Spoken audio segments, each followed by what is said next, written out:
Hello students, today we discuss the another type of oscillator that is Colpit oscillator।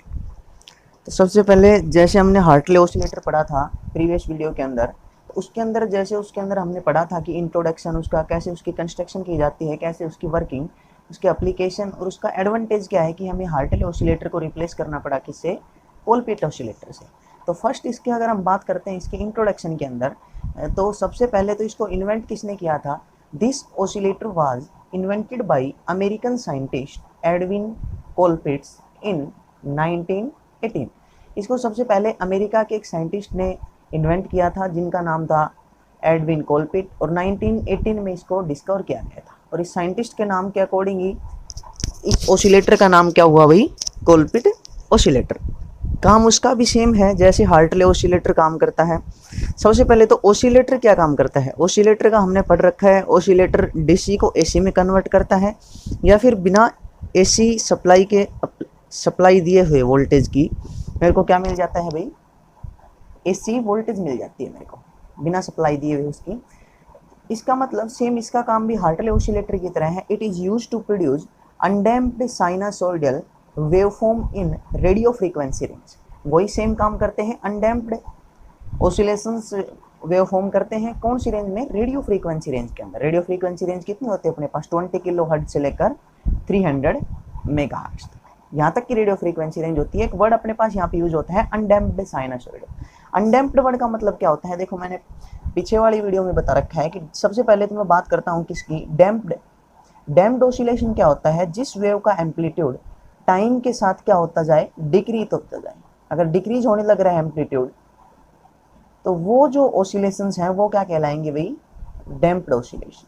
और इसके just opposite काम क्या हो जाएगा, अगर किसी वेव का एम्पलीट्यूड टाइम के साथ कांस्टेंट रहता है, चाहे कितना भी टाइम बढ़ते जाओ उसका एम्पलीट्यूड क्या रह रहा है, सेम रह रहा है, उस टाइप की वेव क्या कहलाएंगी, अनडैम्प्ड ओसिलेशंस कहलाएंगी। इसका मतलब जो अपने पास कोलपिट ओसिलेटर है ये क्या काम करता है, अनडैम्प्ड साइनसोइडल वेवफॉर्म को जनरेट करता है, रेडियो फ्रीक्वेंसी रेंज के अंदर करता है। इसी कारण इस ओसिलेटर्स को रेडियो फ्रीक्वेंसी ओसिलेटर भी कहते हैं। इसका दूसरा नाम हो जाएगा रेडियो फ्रीक्वेंसी ओसिलेटर। उसके बाद देखते हैं इसकी कंस्ट्रक्शन क्या क्या, कैसे ये बनता है, किन किन ऑपरेटर्स का इसके अंदर यूज किया जाता है। तो जैसे ही हमने इसकी सेम कंस्ट्रक्शन बिल्कुल हार्टले ओसिलेटर की तरह है, जैसे हार्टले ओसिलेटर के अंदर और इसके अंदर सिर्फ एक मेजर जो फर्क दिखाई देगा वो क्या दिखाई देगा, उसके अंदर तो हमने जो इंडक्टर थे यहाँ पे L1 और L2 दो इंडक्टर यूज कर रखे थे और दोनों आपस में क्या थे, म्यूचुअली टैप्ड थे। लेकिन यहाँ पे मैंने दो कैपेसिटर यूज करने हैं C1 और C2 जो दोनों सीरीज में कनेक्ट हैं और क्या है, म्यूचुअली ये भी टैप्ड हैं आपस में। अब इसकी वर्किंग के कंस्ट्रक्शन की अगर हम बात करते हैं तो कंस्ट्रक्शन के अंदर सबसे पहले आपको यहाँ पे दो पार्ट दिखाई दे रहे होंगे। यहाँ पे मैं इनको थोड़ा अलग करके सेपरेट डॉटेड लाइन से दिखाता हूँ। जो मेरा फर्स्ट पार्ट है ये पार्ट तो शो करता है किसको, एम्पलीफायर कॉन्फ़िगरेशन। और जो सेकंड पार्ट है ये किसके अंदर आएगा भाई, वैसे ही सिमिलरली टैंक सर्किट के अंदर। तो फर्स्ट के अंदर तो एम्पलीफायर पार्ट हो गया, सेकंड मेरा क्या हो गया, टैंक सर्किट हो गया, जहाँ से मेरे को क्या मिलेगी, आउटपुट मिल जाएगी। तो सबसे पहले मैं सेकंड पार्ट को डिस्क्राइब करता हूँ। टैंक सर्किट के अंदर मेरे पास क्या क्या चीज़ें मिलेंगी भाई, एक तो L मिलेगा, L is the inductor, C1 and C2 which are in connected in series में कनेक्ट है और वो क्या है, mutually tapped with each other, दोनों आपस में क्या है, म्यूचुअली टैप्ड है। और मेरे पास जो है C1 की जो आउटपुट है ये कहाँ पे कनेक्ट हो रही है, देखो डायरेक्ट जाके ट्रांजिस्टर के जो इनपुट सिग्नल है बेस और एमिटर का जो इनपुट सिग्नल है वहाँ पे मेरे पास ट्रांजिस्टर की ये जाके कनेक्ट हो रही है। उसके बाद देखो टैंक सर्किट के अंदर जो L होता है, L के अंदर इंडक्टर, उसके पास जो एनर्जी जिस फॉर्म में स्टोर होती है वो कौन सी, मैग्नेटिक फील्ड की फॉर्म में। लेकिन जिसके जस्ट अपोजिट C1 और C2 जो कैपेसिटर्स हैं उनके अंदर जो एनर्जी स्टोर होती है वो किसकी फॉर्म में होती है भाई, इलेक्ट्रिक फील्ड के अंदर होती है। उसके बाद देखो अब मैं बात करता हूँ कॉमन एमीटर, ये जो मैंने यूज कर रखा है कॉमन एमीटर ट्रांजिस्टर, और ये कौन सी कॉन्फ़िगरेशन में कर रखा है भाई, NPN। अब देखो ट्रांजिस्टर के अंदर ट्रांजिस्टर वर्क तभी करता है जब वो किसके अंदर हो, एक्टिव मोड के अंदर। एक्टिव मोड में होने का मतलब मेरे पास ट्रांजिस्टर के केस में दो मेरे पास जंक्शन होते हैं। My first junction is between emitter and base and second is between base and collector. तो इसके जो एक्टिव रीजन होता है ट्रांजिस्टर के केस में, एक्टिव रीजन के अंदर जो फर्स्ट जो जंक्शन है उसको तो फॉरवर्ड बायस करना पड़ता है और सेकंड को क्या करना पड़ता है, रिवर्स बायस। जैसे कि फॉरवर्ड बायस के केस में हमें पता है कि मैं पी टर्मिनल है जो इसका ट्रांजिस्टर का, उसको किससे कनेक्ट करता हूँ, हाई पोटेंशियल बैटरी से। सेकंड जो एन टर्मिनल है उसको किससे करता हूँ, low potential of A battery से कनेक्ट करते हैं।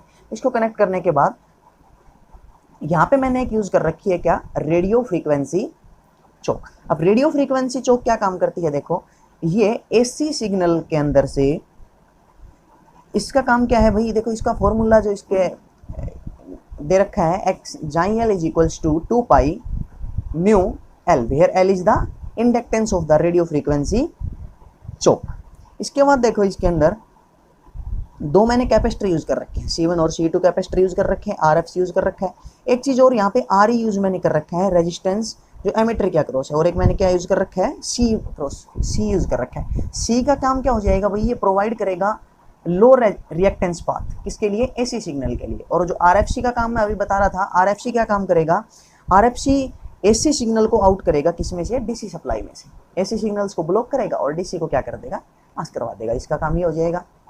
इसके बाद देखो नेक्स्ट चीज, अब इसके कंस्ट्रक्शन को लिखना कैसे, अगर ये इसको लिखना पड़े तो basic construction of Colpitts oscillator is similar to Hartley oscillator.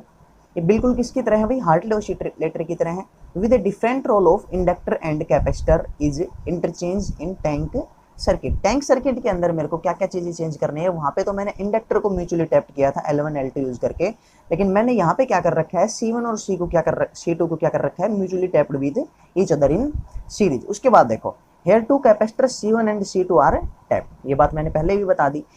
उसके बाद in this circuit A DC supply VCC is used, मैंने स्टार्टिंग में क्या देना है, यहाँ पे DC सप्लाई देनी है, यहाँ पे मैंने फिगर में दिखा भी रखा है, plus VCC supply is given. एक हेयर यहाँ पे मैंने की लगा रखी है, की को ऑन ऑफ करेंगे तो सप्लाई अपनी ऑन हो जाएगी। उसके बाद देखो here R1 and R2 form a potential divided arrangement for proper biasing of a transistor. देखो पूरी की पूरी बाइसिंग इसके पास ना है, सप्लाई देने के बाद मैंने R1 और R2 क्या कर रखे हैं, पोटेंशियल को ये क्या करते हैं, डिवाइड करते हैं। जो पोटेंशियल मैंने प्लस VCC की हेल्प से लगा रखा है, उसको R1 और R2 क्या करेंगे, दोनों इसकी पोटेंशियल को डिवाइडिंग करेंगे, उस अरेंजमेंट को प्रॉपर बाइसिंग करवाने के लिए ट्रांजिस्टर की। नेक्स्ट चीज देखो, the resistance RE help in keeping the operating point stable. Operating point जो ट्रांजिस्टर के अंदर होता है, Q पॉइंट जिसके अंदर हम निकालते हैं, स्टेबलिंग पॉइंट इसका, उसको ऑपरेट करने के लिए मेरे को RE की हेल्प लेनी पड़ेगी। उसके बाद मैंने कैपेसिटेंस C का मतलब अभी बताया था कि C मैंने क्यों प्रोवाइड कर रखा है, द कॉमन एमीटर के अक्रॉस जो मैंने कैपेसिटर लगा रखा है, C जिसका नाम दे रखा है, वो प्रोवाइड करता है low reactance path for AC signal.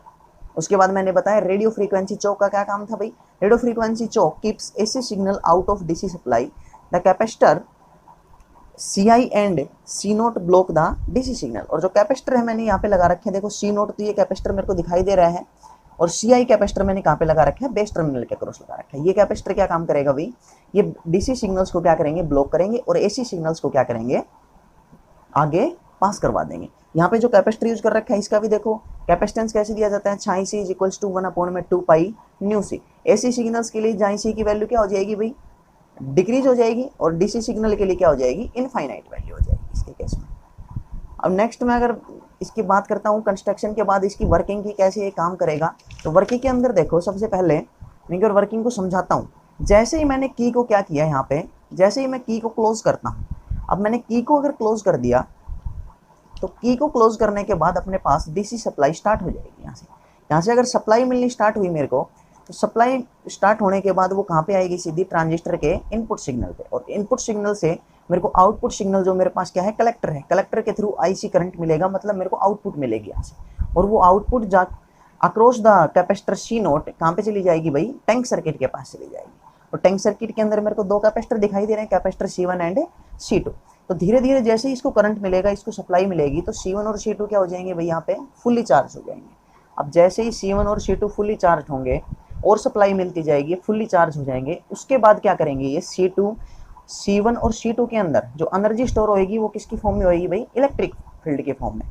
अब इलेक्ट्रिक फील्ड के फॉर्म में एनर्जी स्टोर हो गई और ये फुल्ली चार्ज हो गए, तो इसके बाद जो सप्लाई है ये धीरे धीरे डिस्चार्ज होना स्टार्ट होंगे, किसके अक्रॉस है, across the inductor L।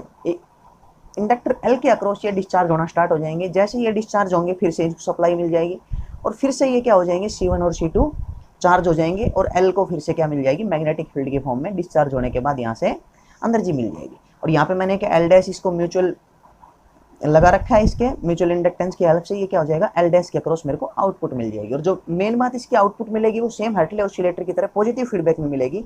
Positive feedback के अंदर क्या होता है कि या तो 360 डिग्री का फेज होता है या फिर कितने का होता है, 0 डिग्री का फेज होता है। उसके बाद हम देखो बात अगर इसकी करते हैं तो यहाँ पे जो मेरे को अब आउटपुट मिली, जो आउटपुट मिलेगी वो किसकी फॉर्म में मिलेगी, डैम्प्ड ऑसिलेशन की फॉर्म में, जो मेरे कोई काम की नहीं आनी भाई, क्योंकि डैम्प्ड ऑसिलेशन का पता है मेरे को एम्पलीट्यूड क्या होता है, टाइम के साथ चेंज होता जाता है, टाइम के साथ डिक्रीज होता जाता है एम्पलीट्यूड, किसके केस में, डैम्प्ड ऑसिलेशन के केस में। तो डैम्प्ड ऑसिलेशन मेरे कोई काम नहीं आनी है। इसका मतलब मैंने देखो यहाँ पे जो इसकी आउटपुट जो यहाँ से निकल के आई उसको दोबारा से मैंने इसके कहाँ पे लगा दिया, अक्रॉस द कैपेसिटर सी आई, मैंने दोबारा से इसके इनपुट सिग्नल के ऊपर लगा दिया, जो इनपुट सिग्नल ट्रांजिस्टर का था उसके ऊपर मैंने दोबारा से अप्लाई कर दिया इसको। और ये फिर से मेरे को क्या काम कर देगा, ये फिर से इसको एम्पलीफाई करेगा, और एम्पलीफाई करने के बाद अब की बार जो आउटपुट मेरे को मिलेगी वो किस फॉर्म में मिल जाएगी भाई अपने को, अनडैम्प्ड ऑसिलेशंस के फॉर्म में। अनडैम्प्ड ऑसिलेशन का मतलब क्या हो जाएगा, जिसका एम्पलीट्यूड टाइम्स के साथ चेंज ना हो, बिल्कुल क्या रहे, रिमेन्स सेम रहे, ये अपने पास अनडैम्प्ड ऑसिलेशन अपने को मिलेंगे ट्रांजिस्टर के बाद। और ऑसिलेटर की भी यही खास बात होती है, इसके अंदर देखो मैंने एसी सप्लाई कहीं पे भी दी नहीं, लेकिन मेरे को क्या मिल रही है, एसी सप्लाई मिलने लग रही है, डीसी को कन्वर्ट कर दिया एसी में। और फिर से फीडबैक वर्ड का मतलब यही होता है, पॉजिटिव फीडबैक या फिर फीडबैक का मतलब आउटपुट का कुछ पार्ट मैं इनपुट के साथ अगर कनेक्ट कर देता हूँ तो इसका मतलब वो कौन सा पॉजिटिव फीडबैक कब होएगा, जब 360 डिग्री या फिर 0 डिग्री का फेज डिफरेंस हो, उस केस के अंदर पॉजिटिव फीडबैक हो जाएगा। और फीडबैक का मतलब होता है अगर मैं आउटपुट का कुछ हिस्सा, देखो मैंने जैसे यहाँ से कनेक्ट कर रखा है, आउटपुट को उठा के मैंने फिर से इनपुट के अंदर लगा दिया, इसका मतलब यहाँ पे मैंने क्या दे दिया, इसको फीडबैक दे दिया। उसके बाद इसकी वर्किंग की अगर मैं बात करूँ तो देखो व्हेन की के इज क्लोज, अगर मैंने की के को क्लोज कर रखा है, IC start rising and charge C1 and C2, IC क्या हो गया, स्टार्ट हो गया राइज होना, मतलब कलेक्टर करंट स्टार्ट हो गया जैसे आउटपुट मिली, और C1 एंड C2 क्या हो गए, fully charge. When C1 and C2 fully charge they discharge through inductor L, उन्होंने अपना काम करना स्टार्ट कर दिया, क्या, वो डिस्चार्ज होने लग गए अक्रॉस द इंडक्टर L। उसके बाद देखो दस डैम्प्ड ऑसिलेशंस आर प्रोड्यूस, उसके बाद मेरे को क्या मिली भाई, डैम्प्ड ऑसिलेशन मिल गई, लेकिन वो डैम्प्ड ऑसिलेशन मेरे कोई काम की नहीं थी। AC voltage across C2 which are apply to the base emitter, अब देखो इसके अक्रॉस मैंने C2 कैपेसिटर के अक्रॉस यहाँ से आउटपुट लेके और फिर से मैंने किसके लगा दी, CI के अक्रॉस इनपुट के ऊपर अप्लाई कर दी, apply to the base emitter junction and appear amplified in the collector circuit. और दोबारा से ट्रांजिस्टर को क्या काम करेगा, एम्पलीफाई करवाएगा, और एम्पलीफाई करवा के कलेक्टर के अक्रॉस मेरे को क्या मिल जाएगी, फिर से आउटपुट मेरे को मिल जाएगी। उसके बाद देखो नेक्स्ट चीज इसके अंदर, in this way continuous undamped oscillations will appear in this circuit, इस वे से मेरे को क्या मिल जाएगी भाई, अनडैम्प्ड ऑसिलेशंस मिल जाएंगी सर्किट के अंदर। अब देखो फेज की अगर मैं बात करता हूँ, पॉजिटिव फीडबैक कैसे होगा, phase change is 180 degree plus 180 degree, एक बार 180 चेंज होगा फिर 180, देखो 180 तो कैसे चेंज होगा भाई, 180 का फेज डिफरेंस तो चेंज कौन करेगा, टैंक सर्किट अपने पास काम करेगा। अब जैसे यहाँ पे मैंने कॉमन एमीटर के ऊपर 180 फेज की वेव मैंने क्या कर रखी है, अप्लाई कर रखी है इसके इनपुट सिग्नल के ऊपर, तो इनपुट सिग्नल इसको जैसे एम्पलीफाई करेगा तो कॉमन एमीटर का काम क्या है भैया, 180 डिग्री से फेज को क्या कर देता है, चेंज कर देता है। तो 180 डिग्री से फिर फेज चेंज हो गया, इसका मतलब मेरे पास दो बार फेज चेंज होता है, एक तो टैंक सर्किट काम करता है, दूसरा कौन करता है, ट्रांजिस्टर फेज को चेंज करता है। तो 180 प्लस 180 360 हो जाएगा इसलिए। अब देखो इसकी फ्रीक्वेंसी जो अपने पास अनडैम्प्ड ऑसिलेशंस मिलती हैं ऑसिलेटर्स की जो आउटपुट के फॉर्म में, उसकी फ्रीक्वेंसी किसके ऊपर डिपेंड करती है, the frequency of undamped harmonic oscillations given by nu is equals to 1/2 pi under root L C, जहाँ पे सी की वैल्यू देखो क्या है, क्योंकि अब की बार मैंने C1 C2 को म्यूचुअली टैप कर रखा है, और C1 C2 मेरे को यहाँ पे किस में दिखाई दे रहे हैं भाई, सीरीज के अंदर दिखाई दे रहे हैं। और जब भी कैपेसिटर सीरीज के अंदर कनेक्ट होता है तो मेरे को एक बात याद करनी पड़ेगी, अगर इसका 1/c निकालते हैं, इक्विवेलेंट निकालता हूँ, तो कैसे निकलता है भाई, 1/C1 प्लस 1/C2। तो इसके लिए इक्विवेलेंट क्या आ जाएगा भाई, C1 C2 C1 plus C2, ये किसकी वैल्यू आ जाएगी, 1/C की।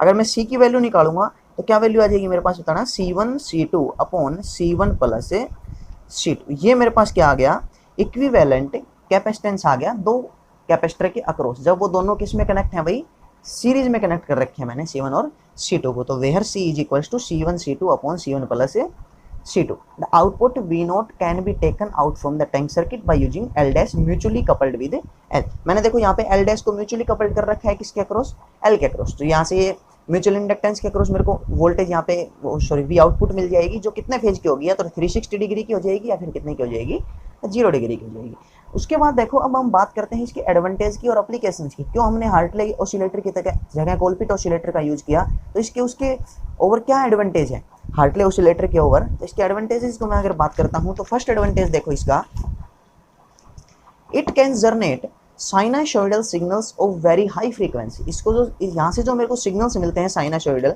वो किसके मिलते हैं, वही हाई फ्रीक्वेंसी मिलते हैं as compared to Hartley oscillator. Second देखो, it can work with high and low temperature, दोनों टेम्परेचर के ऊपर, मतलब ये टेम्परेचर हाई टेम्परेचर हो या लो टेम्परेचर हो, दोनों पे ये डिवाइस काम करती है। The frequency stability is high, frequency को स्टेबल करने के लिए इसकी जो फ्रीक्वेंसी स्टेबिलिटी है वो क्या है, हाई है कोलपिट ऑसिलेटर की बजाय किसके, हार्टले ऑसिलेटर के। नेक्स्ट इसके एप्लीकेशन की अगर मैं बात करता हूँ ये कहाँ कहाँ पे यूज होते हैं, तो mostly use in radio receivers, radio receivers के अंदर जहाँ पे सिग्नल को रिसीव करना होता है वहाँ पे इनका यूज किया जाता है। Also use in mobile applications, it can be use as temperature sensor, temperature को सेंस करने के लिए भी किसका यूज किया जाता है, कोलपिट ऑसिलेटर का यूज किया जाता है। इस वीडियो के अंदर इतना ही, आगे हम बात करते हैं ऑसिलेटर्स के नेक्स्ट टाइप की। Thank you.